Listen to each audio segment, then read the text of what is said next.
Bagaimana melakukan jurnal atas hasil rekon aset yang telah dilakukan? Jangan di skip, tonton sampai habis karena terdapat informasi penting.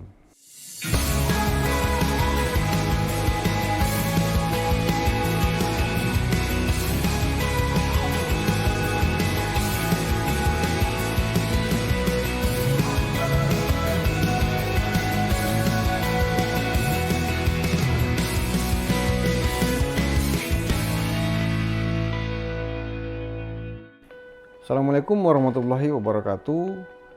Pada video sebelumnya tentang tata cara pelaksanaan rekon aset antara bidang akuntansi dan bidang aset BPKAD, telah saya jabarkan tentang hal-hal apa saja yang wajib dilakukan untuk rekon aset. Bagi yang belum nonton, silakan nonton pada link di atas atau pada deskripsi di bawah ini. Dalam kesempatan kali ini saya akan mencoba membuat simulasi dengan contoh kasus yang biasanya terjadi beserta treatment jurnal yang harus dilakukan. Berikut ini adalah beberapa contoh kasus dan simulasi jurnal yang biasanya dilakukan.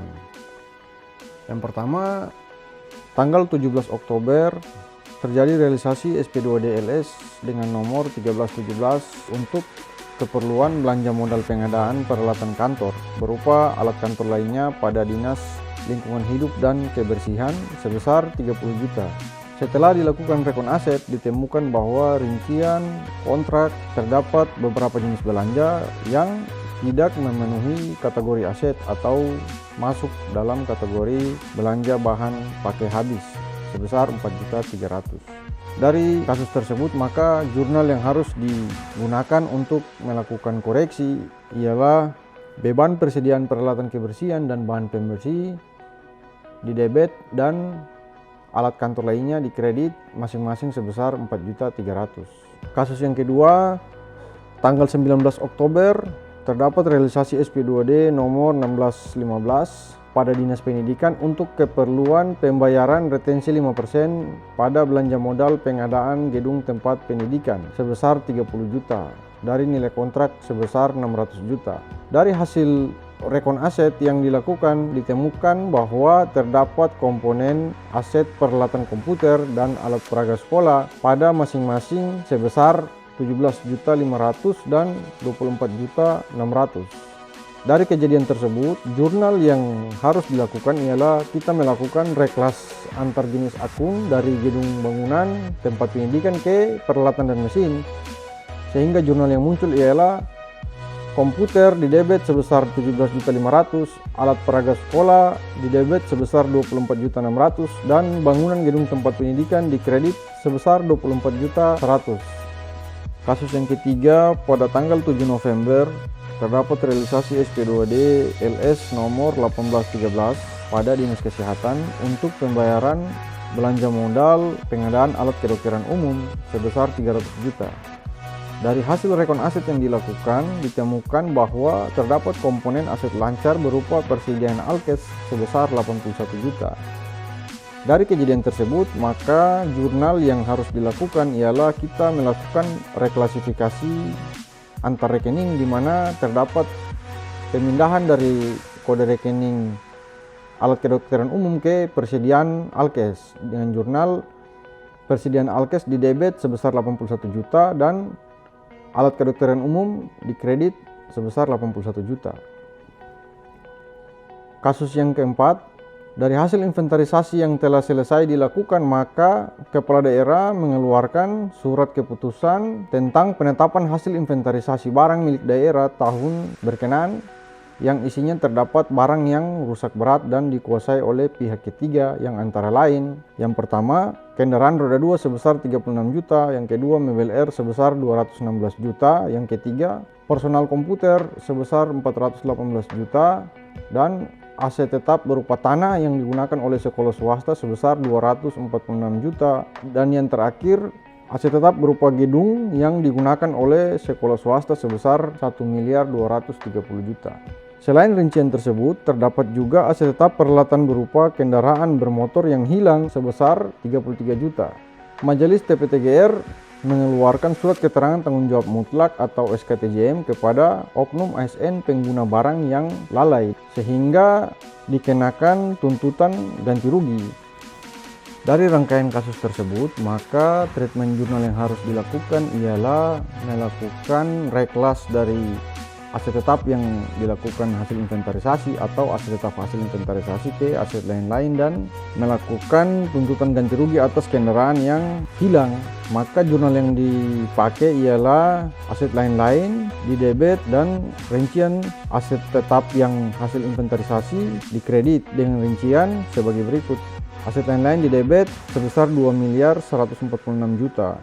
Kendaraan bermotor roda 2 36 juta, mebel air 216 juta, komputer 418 juta, tanah untuk bangunan tempat kerja 246 juta, dan bangunan untuk tempat pendidikan sebesar 1.230 juta.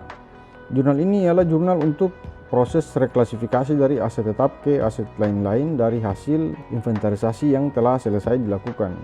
Selain proses pemindahan aset tetap ke aset lain-lain, dilakukan juga proses pemindahan atau reklasifikasi atas akun akumulasi penyusutan dengan rincian akumulasi penyusutan di posisi debit dan akumulasi penyusutan barang rusak berat di posisi kredit. Di sini kita akan memindahkan akumulasi penyusutan aset tetap ke akumulasi penyusutan aset lain-lain sehingga dia satu paket dengan aset induk yang telah dipindahkan tersebut.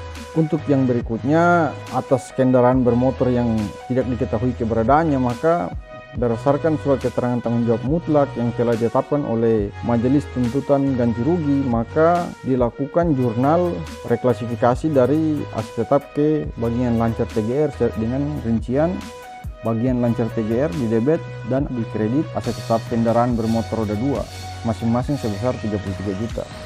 Sedangkan akumulasi penyusutan pada kendaraan yang hilang tersebut dilakukan reklas juga ke akumulasi penyusutan barang rusak berat pada aset lain-lain.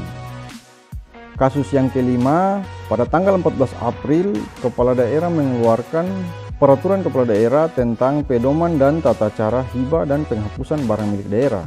Tanggal 30 November, Kepala Daerah mengeluarkan surat keputusan tentang penghapusan barang milik daerah dan surat keputusan tentang hibah barang milik daerah kepada yayasan. Dari rincian kasus tersebut, maka jurnal yang harus dilakukan ialah melakukan penghapusan aset lain-lain yang telah dimutasikan dari aset tetap sebesar 2.360 juta. Jurnal yang kita gunakan ialah defisit penghapusan aset lainnya, itu terdapat pada beban, termasuk dalam komponen beban di laporan operasional. Jadi kita mendebit akun defisit penghapusan aset lainnya sebesar 2.360 dan kreditnya ialah aset lain-lain sebesar 2.360 sesuai dengan surat keputusan yang telah dikeluarkan oleh Kepala Daerah. Selain menghapus aset tetap, kita juga menghapus akumulasi penyusutan dengan jurnal akumulasi penyusutan barang rusak berat sebesar 403 juta dan defisit penghapusan aset lainnya sebesar 403 juta. Akumulasi penyusutan barang rusak berat pada posisi debit dan defisit penghapusan aset lainnya pada posisi kredit. Kasus yang ke-6, tanggal 3 Desember dikeluarkan dokumen berupa persetujuan mutasi barang milik daerah antar SKPD berupa kendaraan bermotor roda 2 sebesar 18 juta dan laptop sebesar 8 juta. Dari kejadian tersebut, jurnal yang harus dilakukan ialah kita melakukan jurnal dari dua SKPD, SKPD pemberi dan SKPD penerima. Untuk SKPD pemberi sendiri kita jurnal dengan menggunakan akun koreksi ekuitas di debit sebesar 26 juta, kendaraan bermotor roda 2 di kredit sebesar 18 juta, dan personal komputer di kredit sebesar 18 juta. Selain memindahkan posisi aset, kita juga harus memindahkan posisi akumulasi penyusutan. Sehingga jurnal yang kita gunakan ialah akumulasi penyusutan kendaraan bermotor di debit sebesar 11.300 dan akumulasi penyusutan personal komputer sebesar 2.300 masing-masing di debit, dan kreditnya ialah beban penyusutan kendaraan dan beban penyusutan komputer masing-masing sebesar 11.300 dan 2.300. Dari sisi SKPD penerima, jurnal yang digunakan ialah jurnal yang kebalikan dari jurnal SKPD pemberi. Di sini kita akan melakukan jurnal kendaraan bermotor roda 2 dan personal komputer di debit masing-masing sebesar 18 juta dan 8 juta. Sedangkan koreksi ekuitas di kredit sebesar 26 juta. Untuk posisi penyusutan, kita akan mengakui akumulasi penyusutan sebesar akumulasi penyusutan kendaraan bermotor 11.300.000 dan akumulasi penyusutan personal komputer sebesar 2.300.000 masing-masing di kredit, dan beban penyusutannya di debit sebesar 11.300.000 dan 2.300.000. Untuk kasus yang keenam, terdapat dua pendapat yang berbeda, di mana pendapat yang pertama menyatakan bahwa sebaiknya beban tidak dicatat pada SKPD penerima, tapi dicatat pada SKPD pemberi. Namun untuk pendapat yang kedua, ada juga yang berpendapat bahwa sebaiknya beban juga dilakukan mutasi, sehingga SKPD penerima hanya mencatat seutuhnya satu paket aset tetap, akumulasi penyusutan, serta beban. Jika teman-teman mempunyai pendapat lain, silakan tulis pada kolom komentar. Yang terakhir, kasus yang ketujuh, berdasarkan rincian belanja yang disampaikan oleh pengurus barang dan petugas bidang aset, diketahui bahwa terdapat belanja pengadaan alat kantor berupa mebel air sebesar 50 juta. Pengadaan tersebut dilakukan secara langsung oleh pihak sekolah negeri dengan sumber anggaran dari dana BOS APBN yang ditransfer langsung ke sekolah dan disahkan dengan mekanisme SP2B. Dari kasus tersebut, maka jurnal yang harus kita gunakan ialah mengakui posisi aset tetap dan mengkoreksi posisi beban, sehingga jurnal yang digunakan mebel air di debit sebesar 50 juta dan beban yang bersumber dari dana BOS APBN di kredit sebesar 50 juta. Setelah mempelajari beberapa contoh kasus tadi, kiranya dapat memberikan pengetahuan rekan-rekan PPK dan tim rekon pada bidang akuntansi terkait jurnal penyesuaian rekon aset di akhir tahun. Mengingat kegiatan rekon aset merupakan kegiatan yang sangat menguras tenaga, waktu, dan pikiran.